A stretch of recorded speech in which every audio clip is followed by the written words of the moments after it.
എല്ലാവർക്കും നമസ്കാരം. ജോസ് എഡ്യൂസ്വേഴ്സിലേക്ക് സ്വാഗതം. നമ്മളിന്ന് ഡിസ്കസ് ചെയ്യുന്നത് കൗൺസിലിംഗ് എന്ന് പറയുന്ന ടോപ്പിക്കാണ്. നമുക്ക് ക്ലാസ്സിലേക്ക് പോകാം. It is the process of enabling the individual counselee to know himself and to solve his own problems through a face to face personal relationship with the councillor.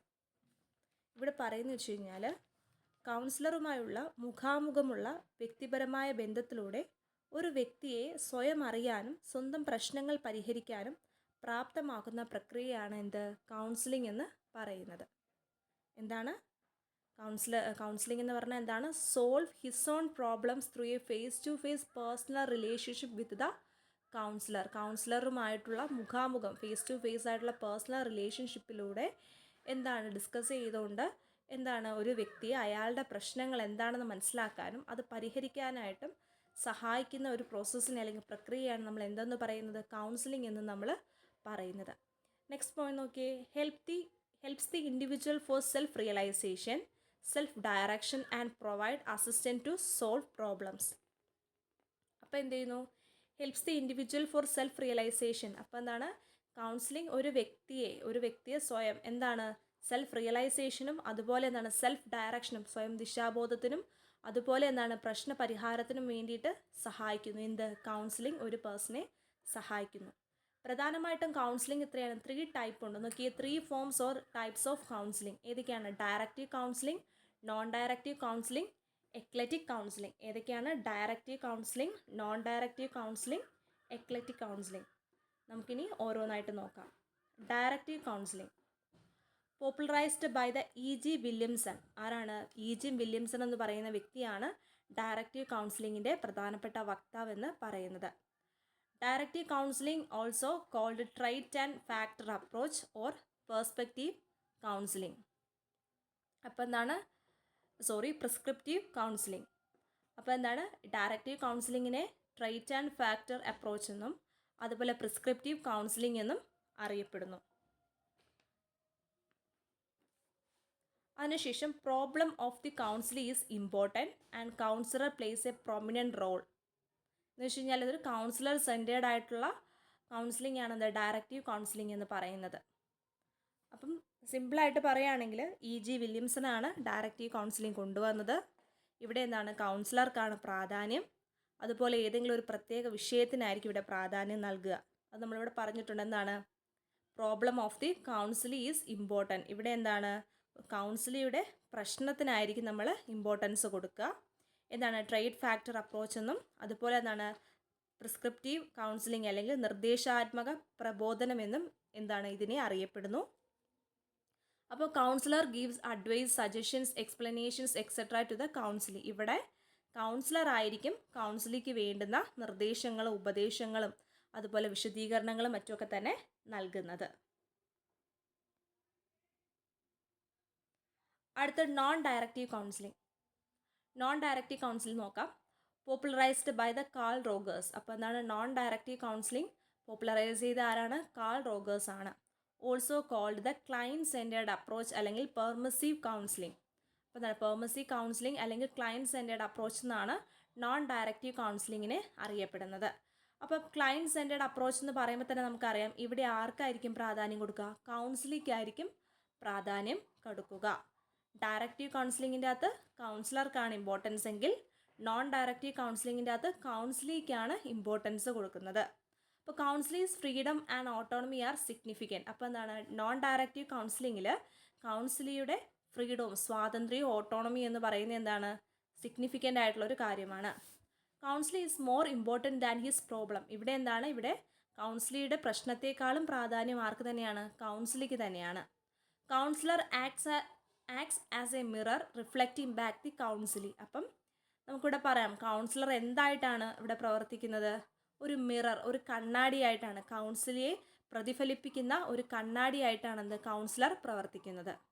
Role of കൗൺസിലറിൻ്റെ role എന്താണെന്ന് നോക്കാം. Facilitate the counselee to explore himself.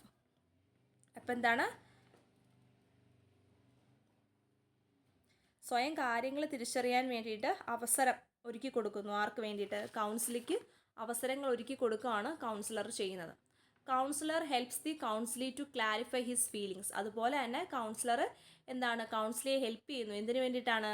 ഫീലിങ്സിനെ clarify ചെയ്യുന്നതിന് വേണ്ടിയിട്ട്, അല്ലെങ്കിൽ സ്വന്തം വികാരങ്ങളെ എന്താണ് മനസ്സിലാക്കുന്നതിന്, പ്രകടിപ്പിക്കുന്നതിനുമായിട്ട് സഹായിക്കുന്നു. And counsellor realises the latent forces within the counselee which will help to solve the problem by himself. അതുപോലെ തന്നെ ഇവിടെ കൗൺസിലർ എന്താണ് കൗൺസിലിയുടെ ഉള്ളിലെ പ്രശ്ന പരിഹാരത്തിനായിട്ടുള്ള ആ ഒരു കഴിവിനെ, അല്ലെങ്കിൽ ആ ഒരു ചാൻസിലെ മനസ്സിലാക്കിക്കൊണ്ട് എന്താണ് അതിനെ കുറച്ചും കൂടെ ഫോഴ്സ് ചെയ്ത് ആ കൗൺസിലിയെ കൊണ്ട് തന്നെ എന്താണ് പ്രശ്നത്തിനുള്ള പരിഹാരത്തിലേക്ക് എത്തിക്കാനായിട്ട് ശ്രമിക്കുന്നു. അടുത്ത് നോക്കാം, എക്ലറ്റിക് കൗൺസിലിംഗ് ആണ്. എക്ലറ്റിക് കൗൺസിലിംഗ് എന്ന് പറയുമ്പോൾ blend the desirable aspects of both directive and non directive counselling. ഇവിടെ എക്ലറ്റിക് കൗൺസിലിംഗ് എന്ന് പറയുമ്പോൾ നമുക്ക് രണ്ടും ചേർന്നയാണെന്ന് പറയാൻ പറ്റില്ല. ഒരു സിറ്റുവേഷൻ അനുസരിച്ച്, ഒരു സിറ്റുവേഷന് ഏറ്റവും ആപ്റ്റ് ആയിട്ടുള്ള, അല്ലെങ്കിൽ ഏറ്റവും യോജിച്ചത് ഏതാണോ അതിനനുസരിച്ചാണ് എന്ത് സെലക്ട് ചെയ്യുന്നത്. എക്ലറ്റിക് കൗൺസിലിങ്ങിൻ്റെ അകത്ത് നമ്മൾ കാര്യങ്ങൾ സെലക്ട് ചെയ്യുക. അടുത്ത് നോക്കി, counselling skills. Skills to reach out and skills to establish rapport, skill to communicate care and respect, skill to make himself stress free, skills to understand the behavior of people without value judgment, and skills to reason systematically, skills to identify self-defeating behavior patterns in his client and to help him to change them into rewarding behavior patterns, skills to distinguish between the healthy and unhealthy behavior patterns, expertise, diagnosing skill,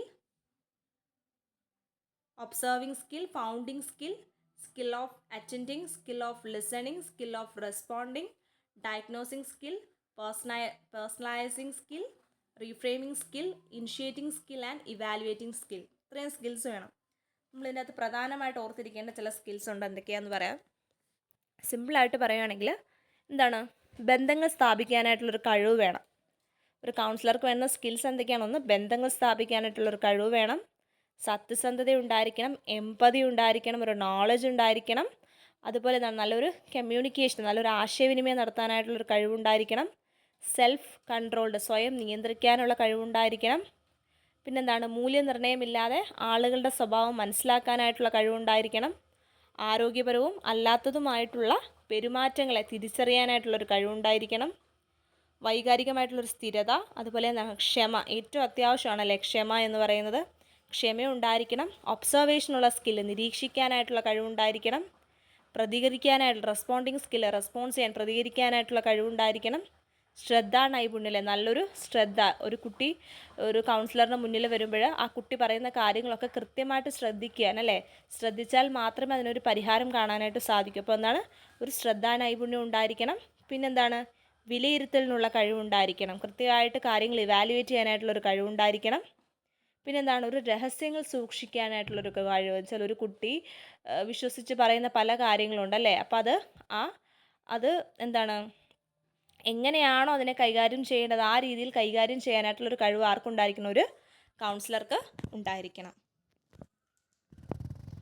അടുത്തത് നോക്കാം, qualities of A good councillor. Magnetic personality, wide range of interest, personal adjustment, interpersonal relationship, professional competency, leadership, professional dedication, philosophy of life, matured and integrated personality. എന്താണ്, നേതൃത്വ ഗുണം വേണം, അതുപോലെ എന്താണ് സ്വയം നിയന്ത്രണം അല്ലെങ്കിൽ സെൽഫ് ഡയറക്ഷൻ ഉള്ളൊരു കഴിവുണ്ടായിരിക്കണം. പിന്നെ എന്താണ്, പരസ്പര ബന്ധം, ഒരു ബന്ധം സ്ഥാപിക്കാനായിട്ട് പറ്റണം, അതുപോലെ പക്വതയുള്ള വ്യക്തിയായിരിക്കണം, പ്രൊഫഷണൽ ആയിരിക്കണം, അതുപോലെ തന്നെ എന്താണ് താല്പര്യം പ്രകടിപ്പിക്കുന്ന വ്യക്തിയായിരിക്കണം. ഇതൊക്കെയുള്ള ഒരു കൗൺസിലറിനെ നമുക്ക് എന്താണെന്ന് പറയാൻ പറ്റും? ഗുഡ് കൗൺസിലറാണെന്ന് നമുക്ക് പറയാനായിട്ട് സാധിക്കുകയുള്ളൂ. Thank you. ഇന്ന് നമ്മൾ ഡിസ്കസ് ചെയ്ത ടോപ്പിക്ക് എല്ലാവർക്കും മനസ്സിലായെന്ന് വിചാരിക്കുന്നു. Thank you.